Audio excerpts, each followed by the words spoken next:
at large, Aliyah Stories. This is David Levine, and I am super excited to have my guest today, Jay Schultz. Jay is a resident of Jaffa, Tel Aviv, and I was introduced to Jay through our mutual friend Ari. And Jay is a great connector, is a philanthropist, is a collector, is a dad. Jay, welcome to the podcast. David, thank you for having me, and Hanukkah Sameach. Hanukkah Sameach. People forget this 8th day is the last part of Hanukkah. It didn't end last night.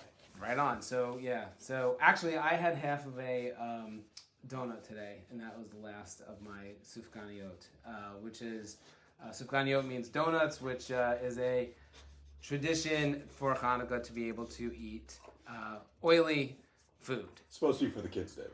Right. So, welcome to the podcast. Jay, I want to hear about your Aliyah story. So, how long ago did you make Aliyah? So, I moved on a one-way trip to Israel in 2006, a week before my 30th birthday, and I haven't looked back. And where did you come from? Where are you originally from? I grew up in Fairlawn, New Jersey, spent many years between Jersey and Manhattan, and then came home. Okay. Direct to Tel Aviv. Direct to Tel Aviv. Tel Aviv, Ir HaKodesh. I think there's some people in Jerusalem who might disagree with you, but that's okay. So, is there a big Jerusalem-Tel Aviv rivalry here in Israel, or is it just a lot of everyone agrees Tel Aviv is the best place to live, and the fast train between Tel Aviv and Yerushalayim ended the debate. Everyone just comes here and stays. Ha! Excellent.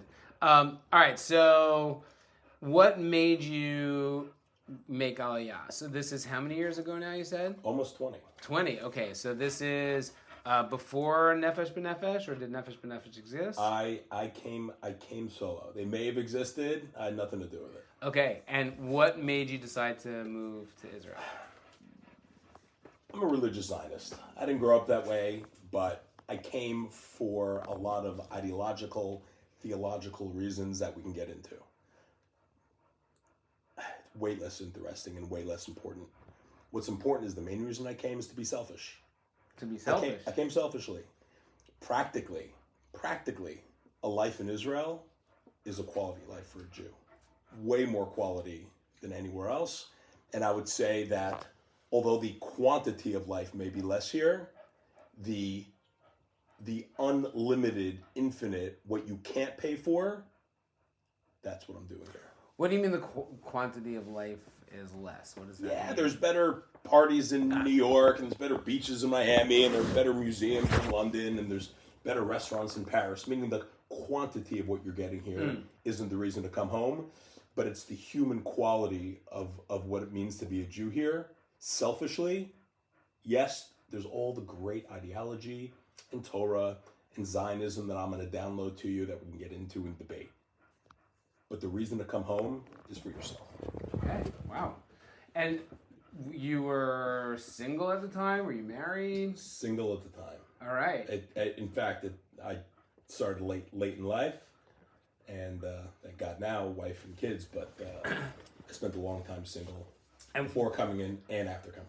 Okay, so what did you do? What were you doing in America? Where were you living in America? And then I was in New York, law school in New York. My background is art history and archaeology, but I that makes a lot of sense. Yeah. Going to your house, it makes a lot of sense. We'll get to that later. The Indiana J life. I went to law school. I did the New York bar. I practiced for half a minute, entertainment, intellectual property litigation, sued Yoko Ono, different podcast conversation. Never really wanted to be a lawyer. God, I feel kindred spirit. And then I did want to be a lawyer. Another off the derech. You completely off the derech. Jew and lawyer. Yeah. Okay, so you were doing all that. Sorry, I derailed you. And then when you come to Israel, did you make the decision as you got on the plane to come here and you knew I'm going to live here, or you came here the light went on here? A year before I came on a one-way trip, I came with a couple buddies on a little party vacation to Tel Aviv. I'd never hung out in Tel Aviv before. Spent half a year at Hebrew University in college, interned at the Albright Institute of Archaeology, the Israel Antiquities Authority. I'd never really hung out in Tel Aviv. I didn't know Tel Aviv. No one told me Tel Aviv is the best place in the universe for a young Jew. But a couple buddies from New York, we came here, we spent a week or two hanging out, and it blew me away that no one had told me, young Jew, you have no idea what you're missing. Right. And that Tel Aviv is the best thing you've never heard of. And then I was sold. I got back to the States. I called up my parents, Mommy, Daddy, I'm moving to Israel. My mother cried. But every month I'd have the same phone call. I'm moving to Israel. They'd cry a little less. ... 2006, summer, one-way trip. And what was it about Tel Aviv then, and is it the same for now, of why, as a young Jewish person, you fell in love with Tel Aviv and Israel, and is it the same thing now? Would people find the same thing here? I'll work backwards. Tel Aviv is the same, if not better, and it does get better.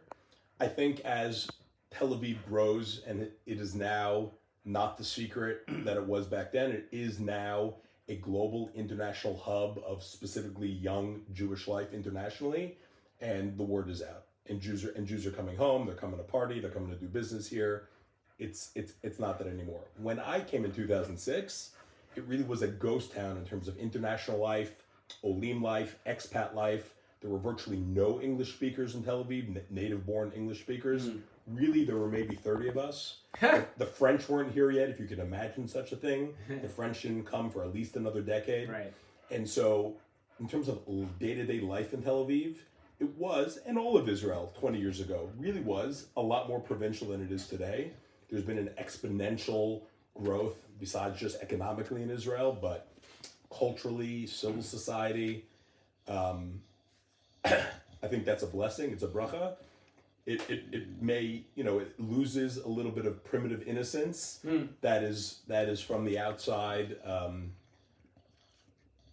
I thought was maybe ideological or idealized is the right word, in terms of your day-to-day lifestyle, feeling it's still Tel Aviv. It's not the kibbutz life. Yeah. But as you know, coming from London, coming from New York, coming from LA, Tel Aviv's not a city. Yeah. It's the size of a peanut. It's provincial, it's small. It's physically small. Just so small.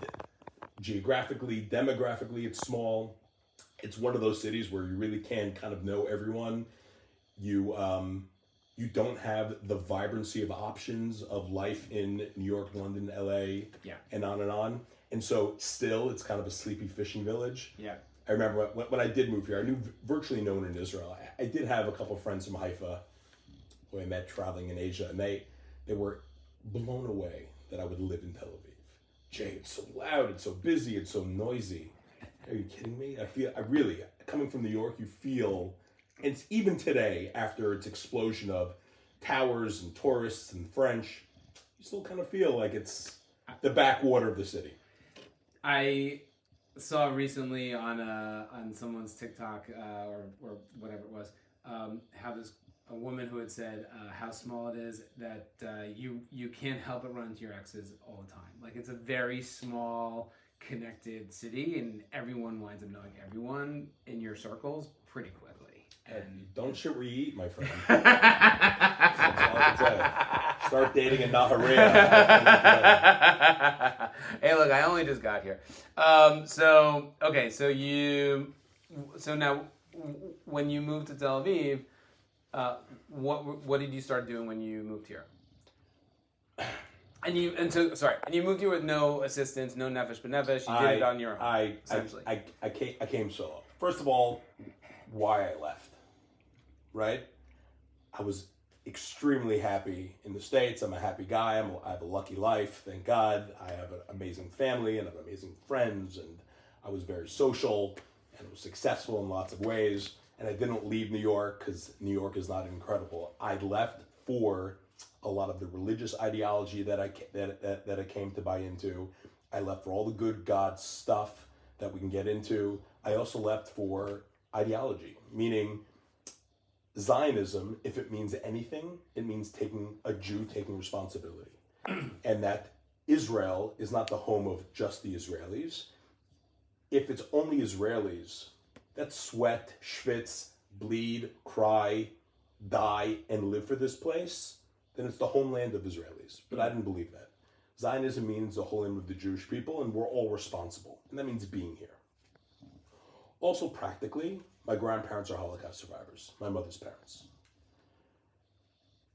And I grew up very secular, North Jersey, not traditional, very secular, strong Jewish identity, but more the ish than the Jew part. Family wasn't religious, isn't religious, but we understood being a Jew is a gift. It's beautiful. It's important. Whatever you do, your grandkids have to have that gift. And I grew up with that. I had that piece. I couldn't explain it. Maybe I couldn't define it. I certainly couldn't podcast and pitch it to someone. But I knew that was ultimately important, not as a negative burden, as like a noble honor to be a Jew. And I saw, after a decade in New York, involved in every single young Jewish professional adult nonprofit organization, community thing, from religious to not religious to Zionist to secular, that of all the Jewish organizations in New York, from Chabad to Birthright to Esha Torah to every shul to everything, the majority of young Jews, even in Manhattan, couldn't care. For all the Jewish camp, for all the Jewish birthright, for all the Shabbat dinners, the majority of young Jews in New York did not care to raise their hand to say, I'm excited about being a vibrant part of the Jewish people, and I really care that my grandkids have that same thing. And even though I didn't grow up with being a flag-waving Zionist, my family liked Israel, but we weren't marching in the parade, we weren't lighting Shabbat candles, I knew that that is everything. And so, forgetting all the ideology and forgetting all the theology, practically, young Jews in America, I saw, of all the kids I grew up with in North Jersey and went to camp with and went to high school with and went to college with and went to law school with, they all started marrying out. They all said being a Jew is maybe nice, but it's not a must. Being happy is what's important. And this I rejected on a soul level, even though I didn't know that I had a soul.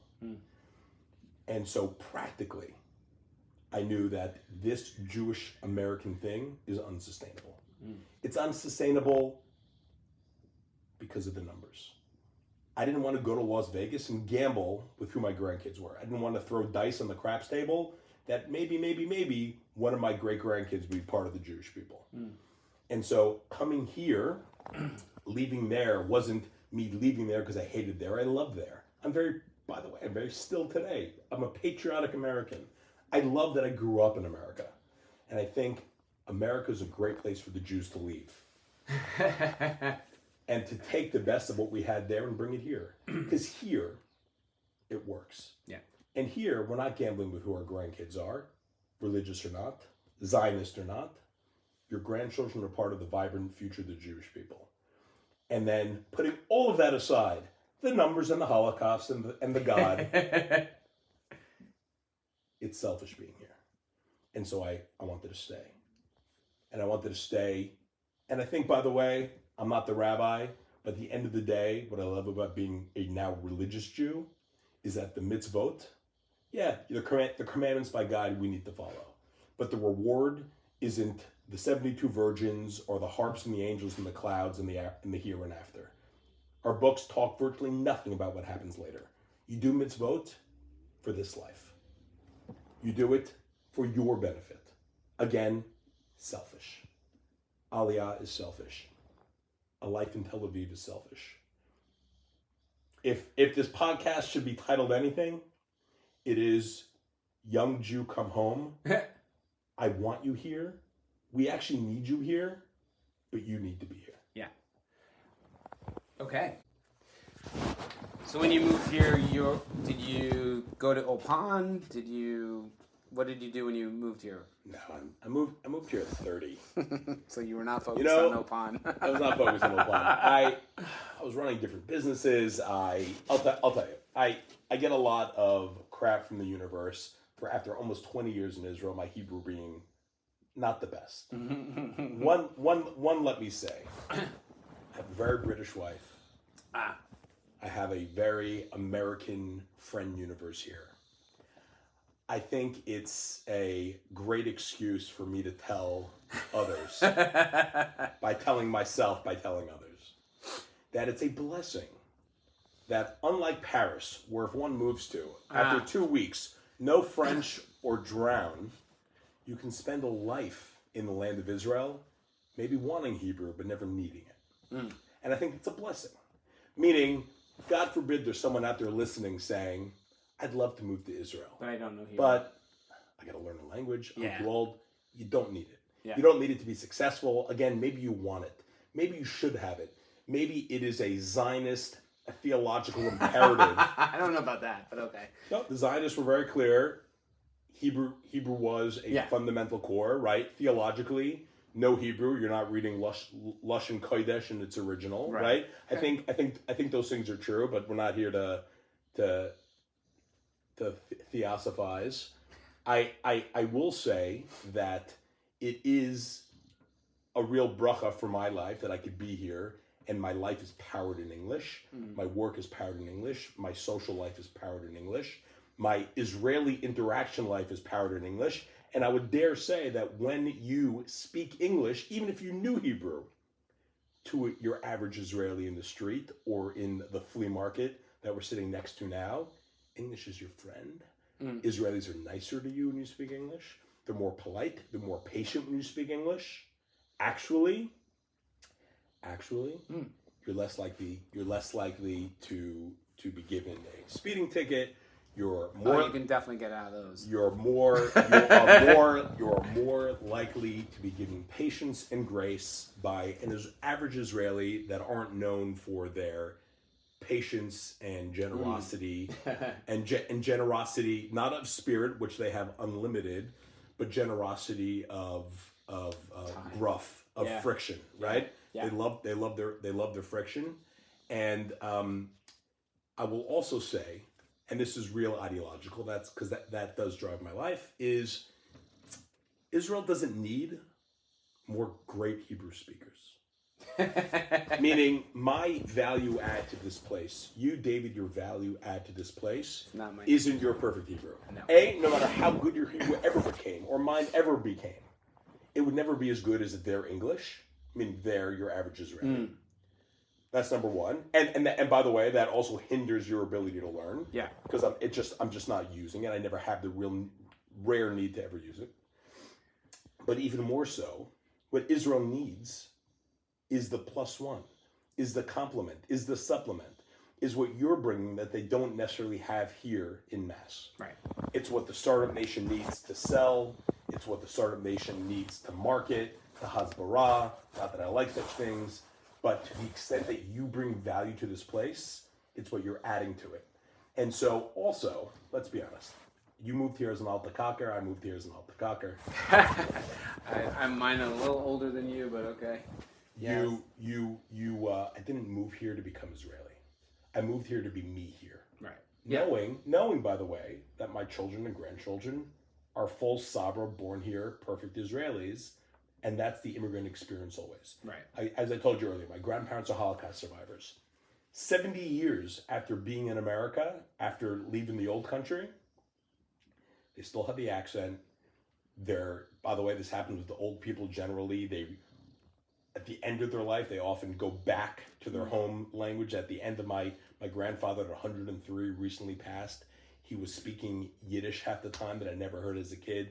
Most of his friends, my grandparents' friends, their entire lives were other Holocaust survivors. I think it's a normative immigrant experience, not unique to Americans making Aliyah to Israel, where you just naturally associate with what's comfortable. Sure. I met my wife here. She's not Israeli. That's normal. Yeah. And I think that's a positive, not because I believe in creating a bubble of international life in Israel. I think that the dirty secret of Aliyah, and I know this is a positive pot, is that too many leave within 3 to 5 years. And we can talk about that another time. But I will say that the most important piece of Aliyah is whatever it takes for you to just stay happy enough where you can contribute to yourself and then give back to continue to build this place. Because we're still in that time of pioneering where you need to come to build, not take, whatever it takes. And if that means you being in an American bubble and only speaking English and only having American friends, not that I am advocating any of these things as ideal, but if that keeps you here and keeps you happy, amen. Dayenu. Right. I agree. It's easy it is easy, and you actually, I've seen that in many places that I've lived. Like when I lived in London, I had Brazilian friends or I had Eastern European friends, and surprise, surprise, what were their friendship circles? Brazilians, Eastern Europeans. Like that's natural in any big city. I think in any immigrant experience. We watch different sports. We laugh at different shows. Exactly, different sense of humor. It's always, and especially in the dating world, and I found that very much in London, where it was, I dated people and they were like, they just didn't. And I'm kind of funny guy. They just didn't get my jokes. Probably it was an American thing, maybe an age thing, but they didn't get my joke. Also, the natives. Yeah. Right, and they weren't even the natives. It was like people from everywhere. But they were here before you, and that's another piece here. Is that the natives of Israel have been here before you? They grew up here. Israelis are the best in the world with friends and family. Meaning, by the time they are adults, they have multiple networks of family, of youth, of school, of army, of university, of Miluim, of traveling in Vietnam, where I met my Israeli friends, by the way. And they don't need us. Yeah. They want us. They want to hang. It's cool. It's fun. But ultimately, ... But that's also, I'll also tell you, that's also in any experience when you're moving after a certain age, it's hard to find new friendship circles of your own age because whoever's there has already set up their circles. And so to join a new circle is challenging. And we don't need to get into that detail. All right. So, but I will say this. You've lived multiple places. Is there anywhere in the world easier to leave and come to than this place? Meaning, the Israeli government spends untold amounts of money over time to bring people here, to give them money when they come here, to give you the flight, to give you support. You want to learn Hebrew, they pay for it. Nowhere else in the world wants the immigrants they want and supports the immigrants they want as much as Israel. Yep, 100%. Blessing. So what do you do now? What do you do now in life? As they say here, what do you do in life? I try to keep a wife happy. That's the Israeli phrase. I try to keep my kids alive. So now, on top of all the boring business and professional life stuff I do, which is wildly uninteresting, I am the president of the Am Yisrael Foundation, which has become the largest young Jewish community nonprofit in the world.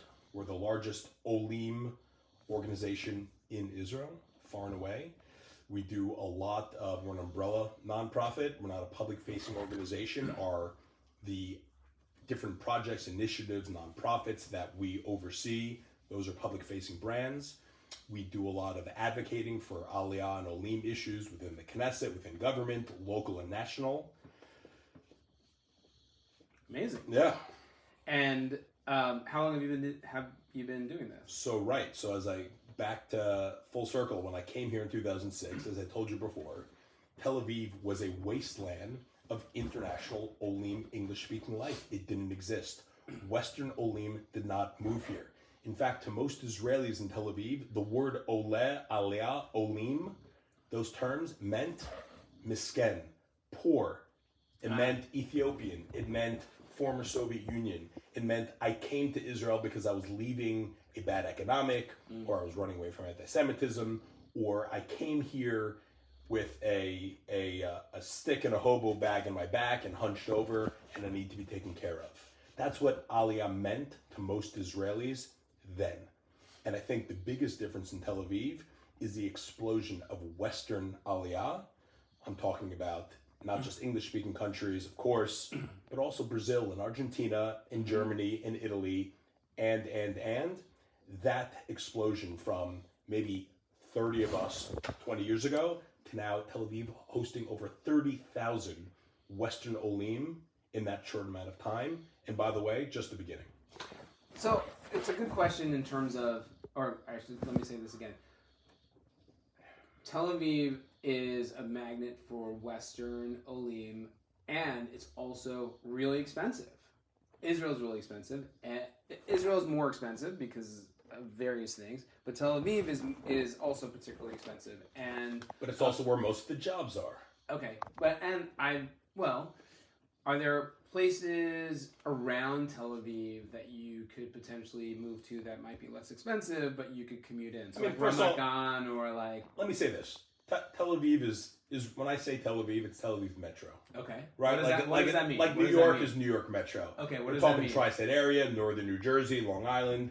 Tel Aviv ain't Tel Aviv. Okay, so tell me what you mean by that. So that's important. So there's that. First of all, this is an incredible stat. 1/4 of world Jewry, of the 15 million Jews on the world, 1/4 live in the Tel Aviv metropolitan area. This makes this place the holy city of Tel Aviv.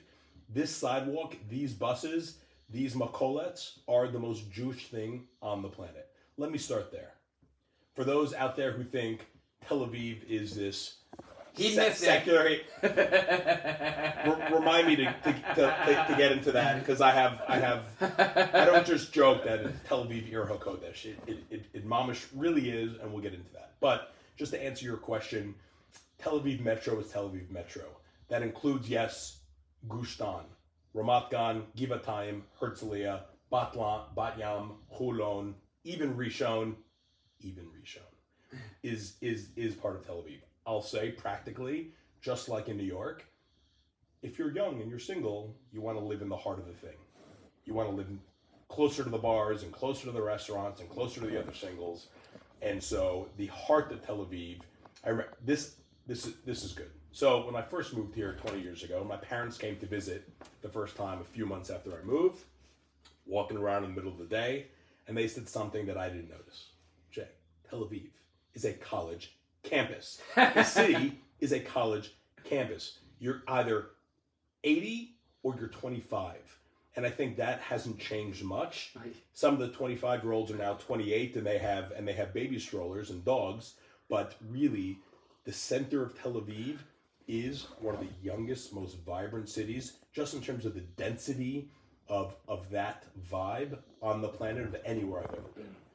And I will say that even though I advocate Tel Aviv, it's okay.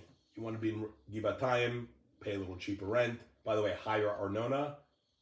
What is Arnona? Arnona is your property tax. Yeah, your property tax. Rock it out. Yeah. By the way, God set up 12 tribes and 12 pieces of the land of Israel. I am an advocate for Tel Aviv. I'm the number one advocate in English for Tel Aviv for 20 years. But Israel first. Well, I will say the idea of the greater Tel Aviv metro area is completely valid. Ramat Gan is like the Brooklyn, I think, of... It ain't that cool. It's close. It ain't that cool. Yeah, well, maybe it's the... But that's okay. All of Brooklyn ain't that cool. Right, exactly. Cologne is... And I compare Cologne to, Queens. So, yeah. Fair. Right? Queen has better restaurants. Yeah. Yes. Anyway, okay, so I want you to talk for one more minute about the hedonism versus religious nature of Tel Aviv. But tight. No, tight. Actually, we're gonna do this in the next one because it's gonna be related to Jaffa and the Shul. Good, fine. Okay, so we're gonna cut that bit out. All right, let me press. Okay, so that's a really great summary of what your journey has been and where you are now. And I want you to, if you don't mind, can you stick around for the next episode, because I want to talk about Jaffa and my year end, and you've been a part of my Jaffa experience. I'm going to stick around as long as it takes for you to call it Yafo. Okay. Excellent. All right, so this is part one with Jay, and we're going to go to part two on the next episode. So thanks for listening. No word of the pod this time, but stay tuned for the next part of this very great interview.